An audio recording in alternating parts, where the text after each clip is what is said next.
निघतोय आता रूम मधनं. मला वाटतं 10:30 झालेले आहेत, 10:15 झालेले आहेत.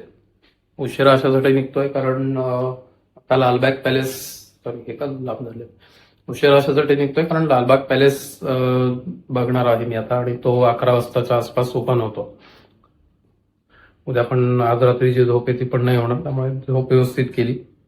9:30ला वगैरे उठलो मी, 9-9:30ला झोप झाली व्यवस्थित. आता लालबाग पॅलेस बघू, आणि त्याला तसं दिसतंय की तासभर लागेल बघायला. तो लालबाग पॅलेसच्या आसपास ब्रंच करूयात एकदम. आता ब्रेकफास्ट मी स्किप करतोय, ब्रंच करू डायरेक्ट, आणि त्याच्यानंतर मग ठरवूया. त्याच्यानंतर ऍक्च्युअली ठरवलेलं नाही अजून की काय बघायचं. मी जे लिस्टमध्ये हे केलेलं ते नाही काढलेलं काही, पण ठीक आहे. माहिती आहेत का आसपास, मी गुगल मॅपमध्ये मार्क करून ठेवलेले, त्यातलं जे सगळ्यात विजिबल असेल आसपास ते चेक करूयात. शाळा आहे इथे, शाळेची ट्रिप आलेली दिसते, खूप लांब नाहीये, मला मोठा एरिया आहे.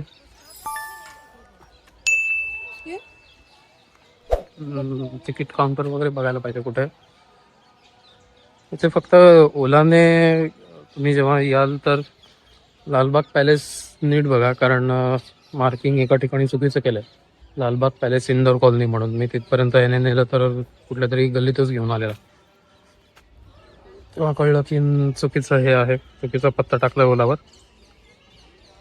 शाळेची ट्रिप आलेली आहे, मला परत त्यांनी ₹50 एक्स्ट्रा घेऊन आला.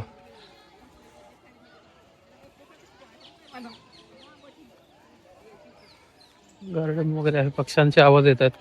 एरिया मोठा आहे, परिसर तर आहेच, माणसं कामाला पण थोडी पडझड झालेली दिसतीये. मेंटेनन्स नीट व्हायला पाहिजे. बघूयात या. तिकीट घर समोर आहे, मध्ये विचारायला पाहिजे, रेकॉर्डिंग वगैरे अलाउड केलं तर बरं आहे बघताना.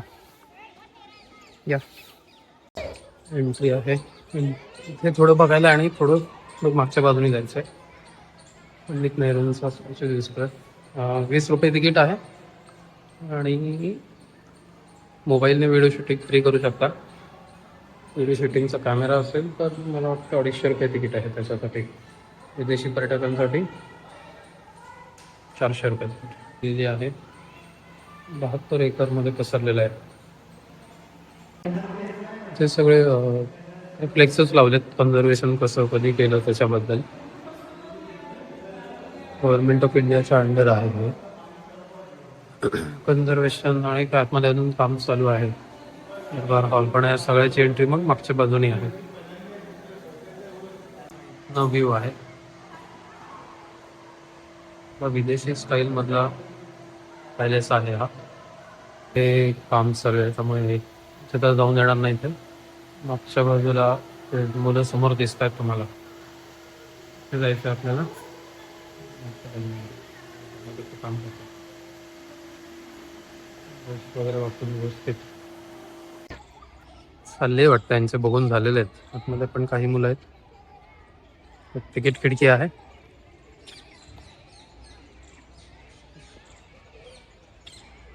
हा पूर्ण आहे लालबाग पॅलेस, आणि गार्डन छान आहे, मोठा आहे, मोठ्या परिसरात पसरलेला आहे.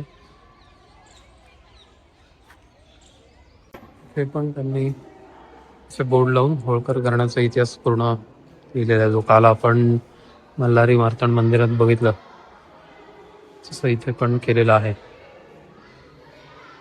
Installation of Lalbagh, department archaeology कडनं हे सगळं आहे म्हणून काम आतमध्ये चालू. इथे सुद्धा बंद आहे.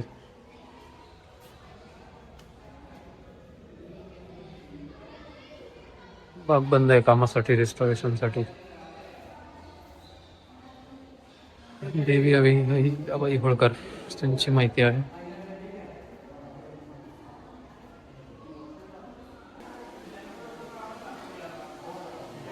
वरती पेंटिंग बघा, छान दिसत आहे.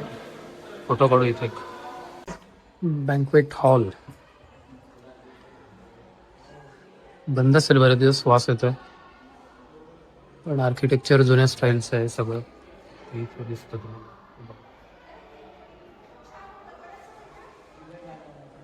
लाईट्स वगैरे जंबर छान दिसतात. दाखवूया बघा, मस्त दिसतंय. इथे एक फोटो काढतात. बाहेर नाही बघायचंय. Billiard room.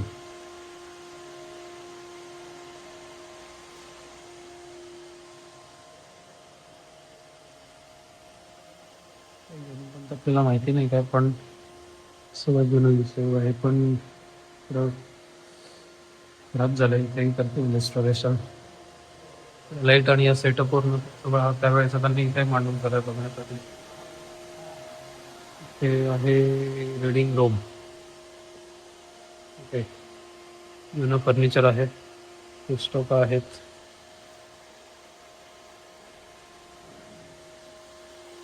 इथे चालू आहे रिस्टोरेशनचं काम. बघा, रिस्टोरेशनचं काम चालू आहे. काय दिसतंय, विहिरीसारखं आहे काहीतरी गोल. ते सोडणार नाही तिथे. गार्डन आहे, बंद आहे. एक कबर आहे कोणाची तरी, लालबाग पॅलेस मध्ये. कबर दिसतीये. पॅसेज लाईट्स, एम्बियन्स छान आहे. अरे वा, वाघोबा. वाघोबा, वाव, मोठं आहे हे बरंच. दोन पलीकडे पण आहे. एवढी लिफ्ट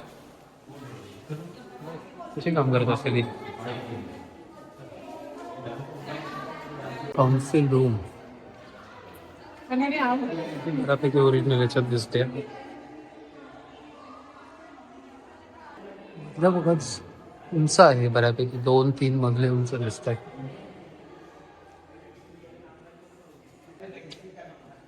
डायनिंग हॉल दिसतोय. पेंटिंग आहे युरोपियन स्टाईल मध्ये.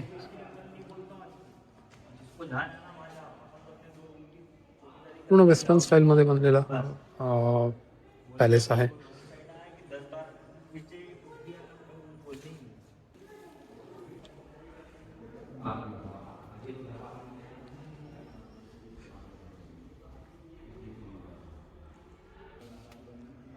सिटिंग रूम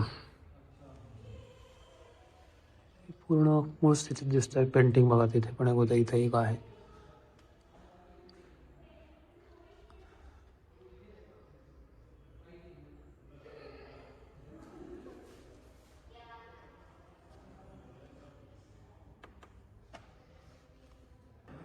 दरबार दिसतोय.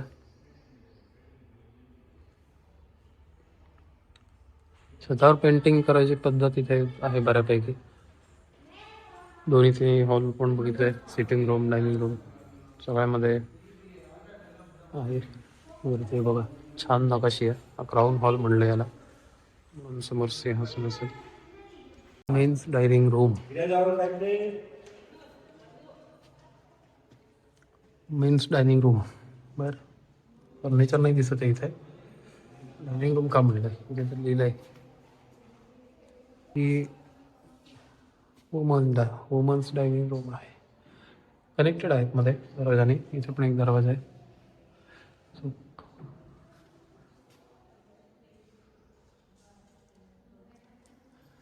पूर्ण ऑफ व्हाईट थीम मध्ये सगळीकडे डिझाईन वगैरे केलेले आहेत. ये बंद है। ये हाथ से घुमाते थे क्या? कहाँ से, बाहर से? यही फिर करो। अच्छा, यहीं से घुमा के फिर तो सामान के लिए होगा ये? हाँ, खाना वगैरह लगी में। अच्छा अच्छा किचन का वहाँ से खाना। अच्छा अच्छा. कहाँ से आपको? स्टेअर्स आहेत. स्टेअर्स आणि त्याच्यापर्यंत डिझाईन पण जुन्या स्टाईलचं आहे. वरती झुंबर पण जुनं दिसते. पूर्ण मार्बलनी बनवलेले आहेत स्टेअर्स. बघा पॅसेज, पिवळ्या लाईट आणि जो कलर कॉम्बिनेशन सगळं आहे ना, त्यामुळे फार छान दिसतंय. लाईट्स स्विचेस पण त्यांनी अजून स्टाईलचे मेंटेन ठेवले आहेत. वापरता येत नाही माहीत नाही. बरेच ठिकाणी काम पण चाललेलं आहे. मला कळालं आहे हे 2 राजे आहेत, शिवाजीराव होळकर आणि तुकोजीराव होळकर यांच्या काळामध्ये हा बनलेला पॅलेस आहे.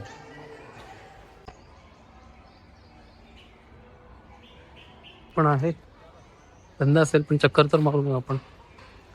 चक्कर मारायला काय जात आहे. या आत्मा बघून झाल्या तर परिसर फिरून घेऊ थोडा.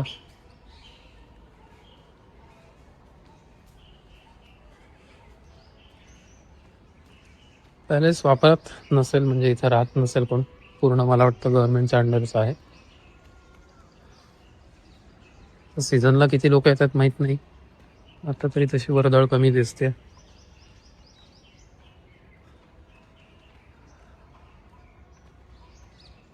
देवाचं पण आहे इथे, पण एक जाऊन येऊ आपण. देव दिसतोय कुठला तरी, एका बांबूला बंद करून ठेवलंय.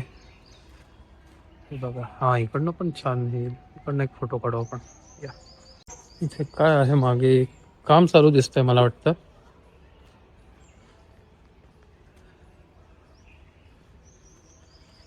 खूप मोठ्या परिसरात पसरलेलं आहे. मागाशी किती लिहिलेलं, 17 एकर मला वाटतं होतं. बघू आपण परत जाताना एक्झॅक्टली.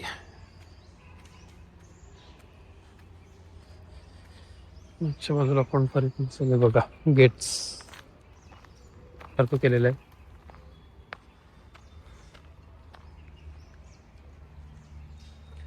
गोल राऊंड करून मध्ये कारंजा आणि हे ते असं, हे नवीन दिसतंय. मधली मूर्ती माहिती नाही मला. हा मागचा परिसर आहे बघा, इकडनं हा पूर्ण पॅलेसचा मागचा भाग आहे. पक्ष्यांची मस्त आंघोळ चालली आहे बघा, लांबनच बघतो नाही तर उडून जातील. आंघोळ चालली आहे की पाणी पित आहेत.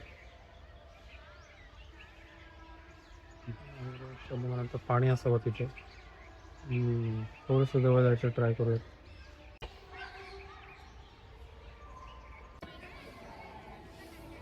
चांगला आहे परिसर, गार्डन मोठा आहे. पॅलेसच्या परिसरापेक्षा गार्डनचा किंवा इतर जो मोकळा परिसर आहे तो मोठा आहे. ते ज्या भागे बघा, इकडे मागे जे भाग वापरत नाही तिथे झाडी खूप वाढलेली आहे. काही ठिकाणी तुम्ही करू शकता.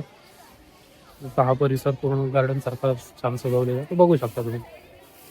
पॅलेस बघायला नीट अगदी डिटेलमध्ये बघायचं म्हणलं तरी 30 ते 40 मिनिटं बाद झाले. मी एकटाच आलोय, तुम्हाला माहिती आहे सोलो ट्रिप आहे, त्याच्यामुळे मी निवांत इथं वेळ घेतला. 1-1.25 तास झाले मी आहे आतमध्ये. छान बघितलं, बाहेर परिसर निवांत फिरत होतो सगळीकडे. तरी बराचसा भाग रिस्टोरेशनमुळे, हे बघा इथे मागे, हे बघा इथे जे दिसतंय हा परिसर रेस्टोरेशनसाठी बंद आहे. फर्स्ट आणि सेकंड फ्लोअर. सेकंड फ्लोअरला थोडं पण आहे, पूर्ण बंद आहे. हा जर बघायला मिळाला तर अजून छान वाटेल आणि अजून वेळ लागेल, पण मोठा परिसर आहे. बंद आहे जेव्हा बघू, नेक्स्ट टाइम जेव्हा येऊ फॅमिलीला घेऊन तेव्हा चालू असेल तर आपण बघूयात. तुम्ही आधीच्या व्हिडिओ माझे बघितले असतील तर तुम्हाला माहिती आहे मला म्युझियम्स बघायला आवडतात. इथे जवळ एक 3-4-5 किलोमीटरवर सेंट्रल म्युझियम आहे इंदोरचं, ते बघून घेऊ. आणि त्याच्या बाजूला झू पण आहे. आधी जाऊयात रिक्षा करून म्युझियमच्या इथे. म्युझियमच्या इथे उतरल्यावर बघू तिथे आसपास कुठे काय खायला आहे का. सहज मिळालं तर ठीक आहे, नाहीतर आधी म्युझियम बघून घेऊ. म्युझियमच्या परिसरात काही खायला आहे का बघू, नाहीतर मग दुपारी नंतर बघता येईल. आज थोडंसं पोटाला आराम. पार्किंग आहे बऱ्यापैकी मोठं, आणि पण तुमची गाडी आता गाडी आता आणायची असेल तर 10 रुपये. इव्हन तुम्ही रिक्षाने येणार असाल, रिक्षा सोडून जाणार असेल तरी सुद्धा तुम्हाला 10 रुपये घेतात आहे आतमध्ये. आपण बाहेर पडलो, म्युझियम आहे. हा पूर्ण वॉक आहे, साधारण मेन रोड पासून आतमध्ये अर्धा किलोमीटर तुम्हाला चालायला लागतं. झाडं छान मेंटेन केली आहेत. इथेच बघत होतो एक काय आहे आणि कसं यायचं. इथे मल्हारराव होळकर, श्रीमंत सुभेदार मल्हारराव होळकर.